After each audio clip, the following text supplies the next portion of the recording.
Welcome back to the Red Dice Diaries RPG podcast with John and Hannah. Hi. And today we're going to be talking about castles and how you can use them in your game.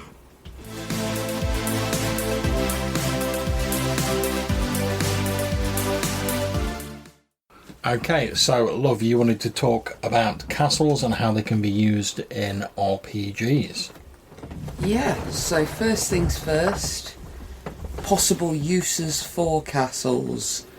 So it's a good place to do like the bookend of a mission where, I don't know, say your lordly noble calls you to the castle, gives you a mission, you go off and do it, you come back and get your reward there. Yeah, classic. It's a good place for a base of operations for a player group. And obviously with that, as the player group progresses, when they level up, they can either add to the structure, so start out in like a very small fort and build it up to a big castle, move on to another castle that's like bigger and more suited to their needs when they level up. You got something to add? Alright then.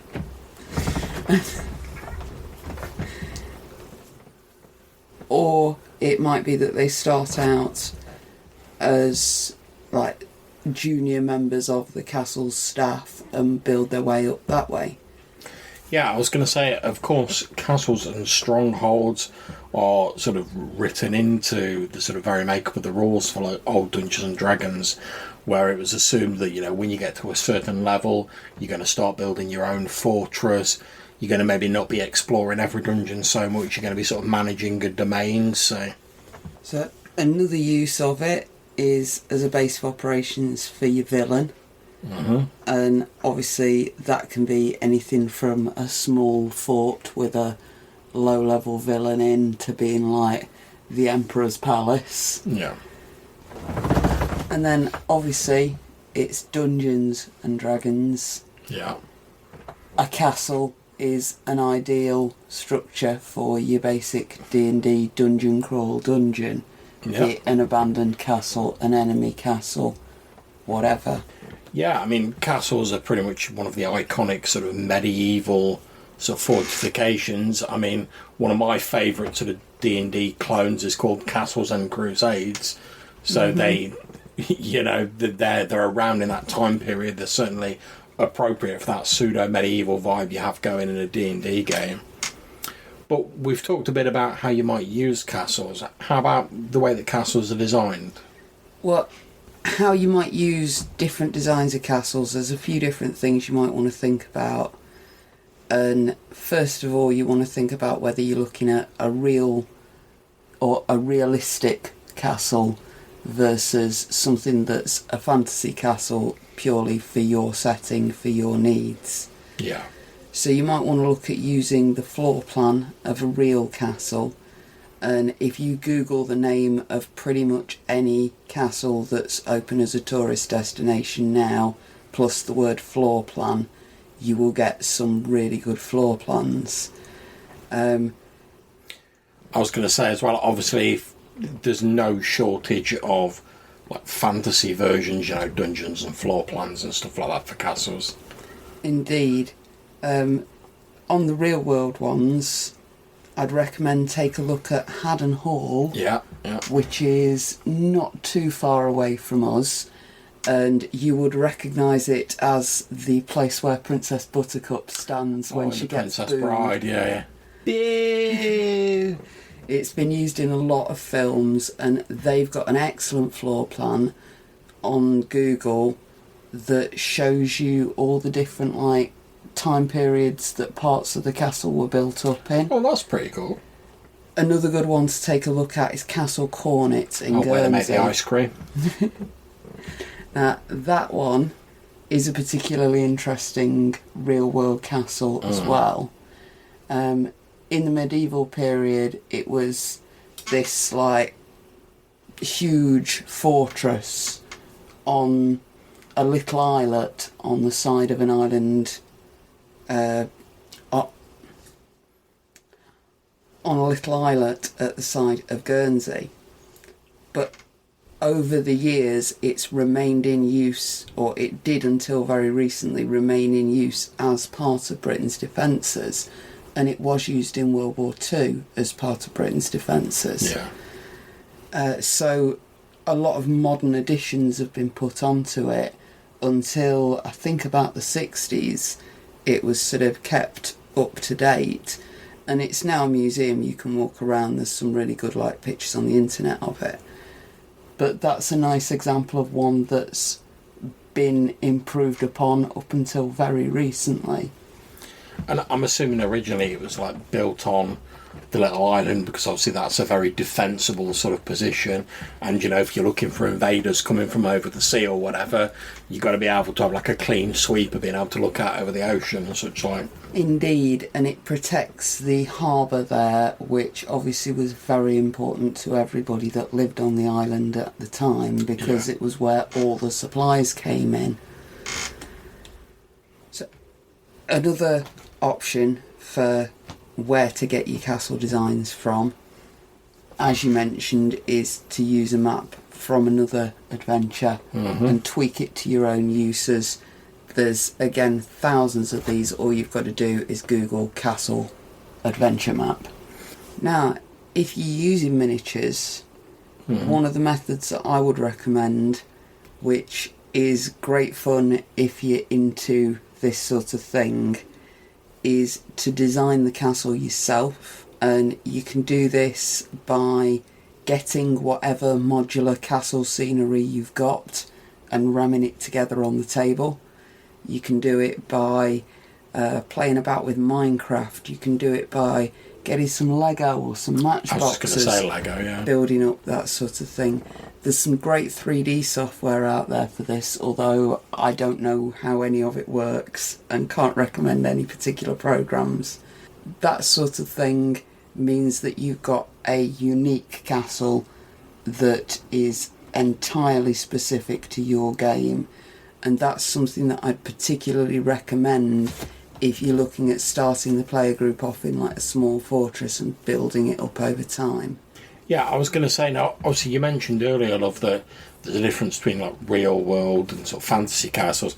But obviously if you're going purely fantasy like Wizard did it style castle, you don't need to worry about the actual sort of realism of it. Is there anywhere people could go to get hints and tips about how a real castle's actually built? Anywhere you'd recommend? Indeed, there's an excellent YouTube series called Shadiversity, where he will explain all about the uses of matriculations and many other things. Definitely what's inspired this episode, should have mentioned that at the start really. He's got dozens of episodes about how real castles and fantasy castles differ from each other. He's done reviews of Hogwarts and Winterfell and that kind of thing. Yeah, he's also got a fair few videos where he's in the process of constructing a 3D model of a castle of his own, but he sort of breaks it down where he talks about all the individual different bits of a castle and how he's sort of being inspired by real world historical castles and why he's put things like the Bailey and stuff like that in. And he explains what matriculations are.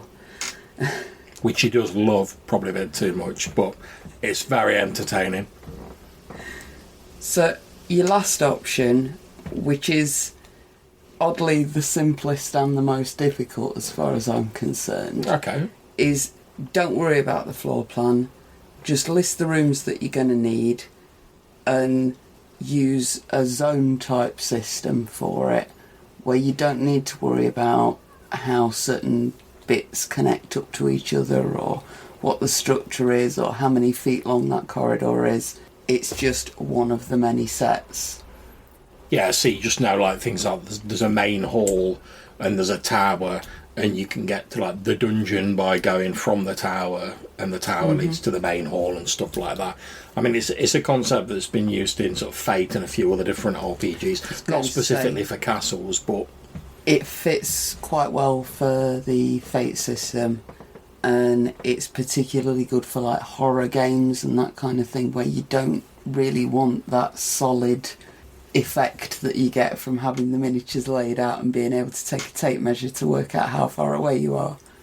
Yeah, I mean, the thing about having like a nice sort of like tactical sort of grid map of like your castle is, don't get me wrong, that's quality, and if you want to run like a virtual tabletop, you want a slightly more tactical element, yeah, that's going to help you great guns. However, if you're running a game that's maybe placing less emphasis on tactics, or like you say, you're trying to run like a horror game or something like that, where it's only the relative positioning you need to worry about, maybe you don't need to go to that level of like finding a map and sort of laying it out on a virtual tabletop, or like getting all your miniatures together and building an actual castle.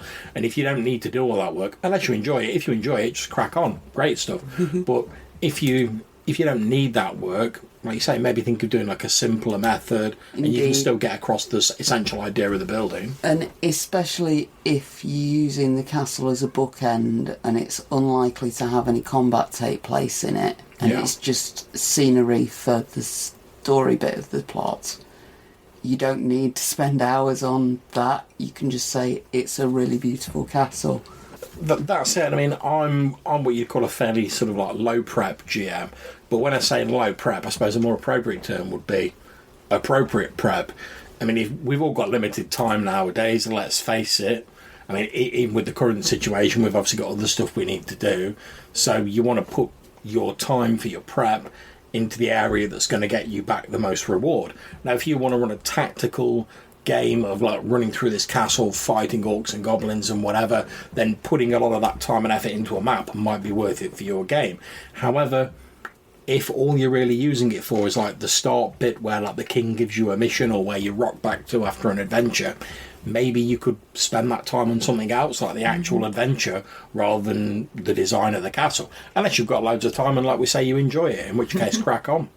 Something else to consider for castles is the people that are in there, the NPCs that you're going to need. And that's going to be very much determined by the function of the castle.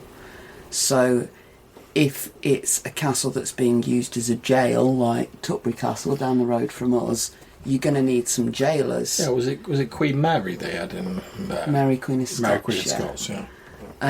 If, for example, it's where the royal court is taking place, like Versailles, you're going to have the courtiers and all of their various nobles, entourage that goes with them, and all the people that have to clean up after it.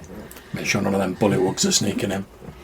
If it's a small local defensive fort, then it's only going to have a few people in it, and most of them are going to be like locals from the area. Like a little garrison. Yeah, like the castle in Lanka in Discworld. Yeah. Where they've got 3 guards who each have 5 other jobs as well in the castle. Yeah. And they all take it in turns, and the rest of them live in the village. I was going to say, I suppose as well, that assumes that like the castle's in sort of like its heyday, like doing its thing. I mean, obviously, if it's ruins, that's a separate thing. But if it's like a castle that's maybe not being used as much, or maybe the purpose has changed, obviously the NPCs that are there will have changed. Like you say, if it's not being used so much now, it's a bit of a relic, then there might only be a handful of guards there, and they've got to do the cleaning and whatnot as well. And then the one that you tend to see being the classic function of castles in movies is when they're being used as an armoury and a place to garrison troops and bannermen, like Winterfell does in quite a bit of Game of Thrones. With Jon Snow. And one of the things that they address quite well there is the fact that while they've got all those troops there, they need to feed them. They need to house them. Yeah, they need true. to keep them busy, because otherwise they're going to start fighting amongst themselves, or they're all just going to wander off because they're bored and there's no one to fight, and that's what they all got called up for. Yeah. So that gets very expensive and quite difficult to manage. And I'm sure there's definitely some seeds for like higher level adventures in there. Oh, yeah. Where once you've got control of a castle, what do you do? You've then got control of a castle. Yeah, good luck with that. So other like little jobs that are going on in castles, other NPCs that you might encounter in castles. There's some excellent series from British TV with Ruth Goodman, who's a historian, Yeah. and Tony Robinson, who's Baldric. That's it. Get that time team dollar on, sucker. Going through, looking at various jobs and functions that castles did, and you can find lots of clips of these things on YouTube. Yeah. I think the Tony Robinson series was called The Worst Jobs in History. Ruth Goodman's been on so many different ones that I couldn't name a particular series. Yeah, I mean, one of the good... I sound terrible with names, but one of the good things about the Ruth Goodman series that she's done is she tends to focus on the sort of like the day-to-day life and stuff like that. So rather than it being like the big historical figures, even when they're dealing with big historical figures, it's about like the everyday sort of like people who are like working with for them or whatever. This is why it's such an interesting thing to look at for NPCs, because Yeah. they are the people that you're going to want to keep seeing in the castle, and they're what bring it to life effectively. Yeah. If you want to have it looking like there's a working castle there in your game, having 2 or 3 NPCs that the players can talk to and interact with makes all the difference. Another thing that you have to look at when you're considering what NPCs you're having there is the different uses of castles, even just British castles in the last 500 years, for example, because there's castles the world over. Oh, yeah, of course. And they've been around for thousands and thousands of years. But in the last 500 years, we've had castles that were initially just a local meeting point, a place for everybody to go to if there were raiders or if there was war. Yeah. And otherwise it was just the place where the local lord lived, maybe a bit of a farmstead around it. That then went on in like the Tudor period to become government buildings that were in service of the crown, and yes, they were still officially owned by the local lord, but only because the crown had put him in charge of them. Yeah. And that's when we're talking about things like them being used as prisons, tax collection places, and they were obviously still used as local armories. So I suppose as you were saying, the local lord was more like the sort of custodian of it, sort of acting on behalf of the crown. Like the crown really owned it, but they're like, yeah, you look after it and do all the stuff we can't be bothered with. Indeed. And obviously now, castles tend to be conference centres, hotels, museums. Yeah.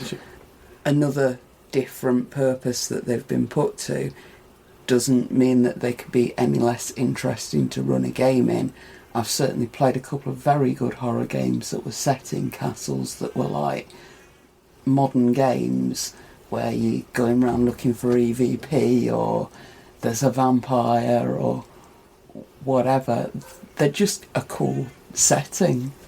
Yeah, I mean, castles are obviously like a big part of the sort of whole like Gothic period of like fiction and film and stuff like that.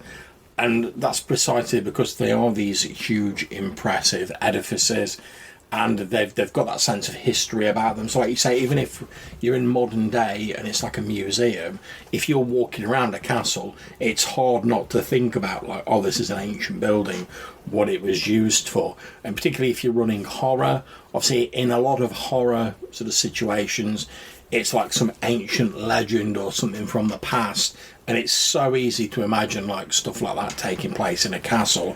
But also to keep the like Gothic thing going, they're very sort of isolated. They're little fortifications where like they're almost little worlds into themselves.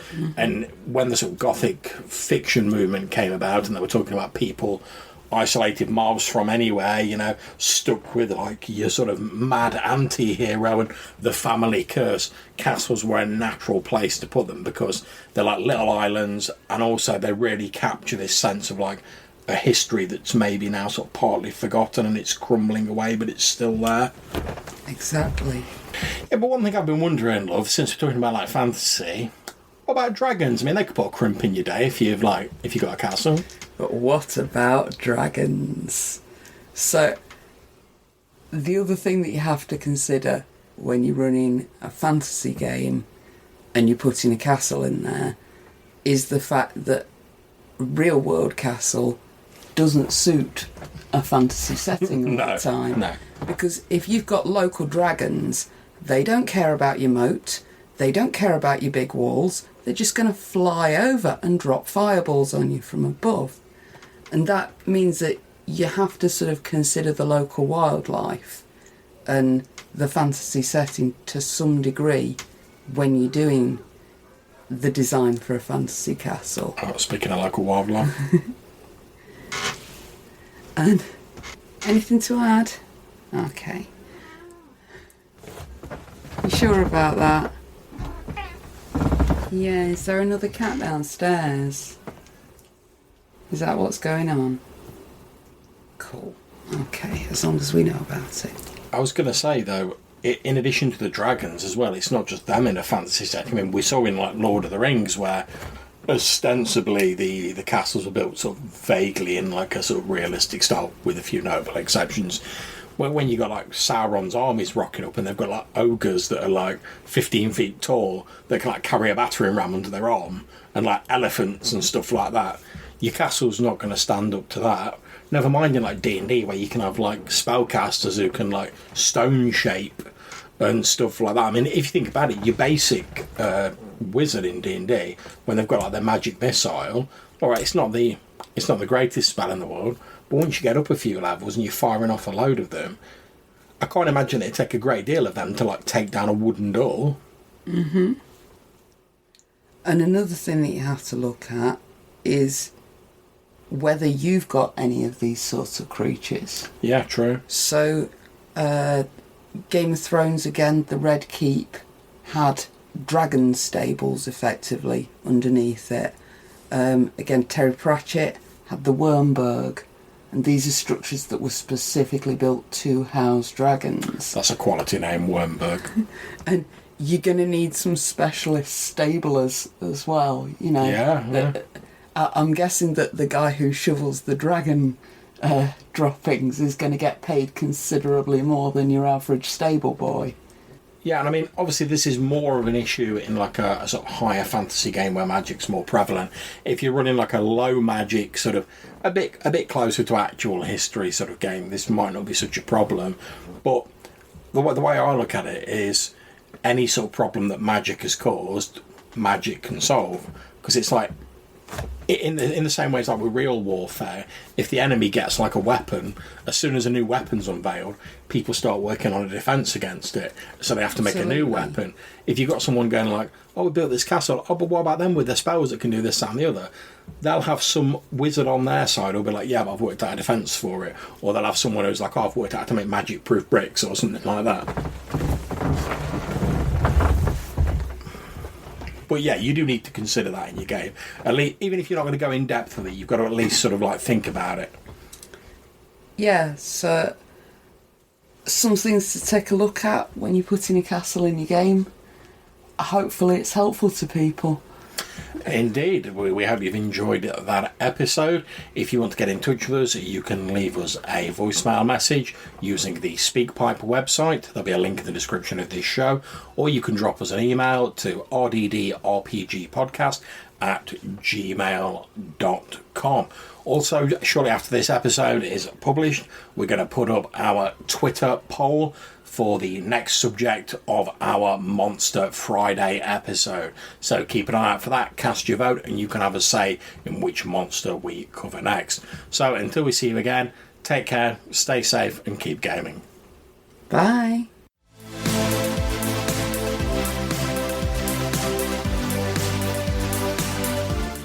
Metropolitans!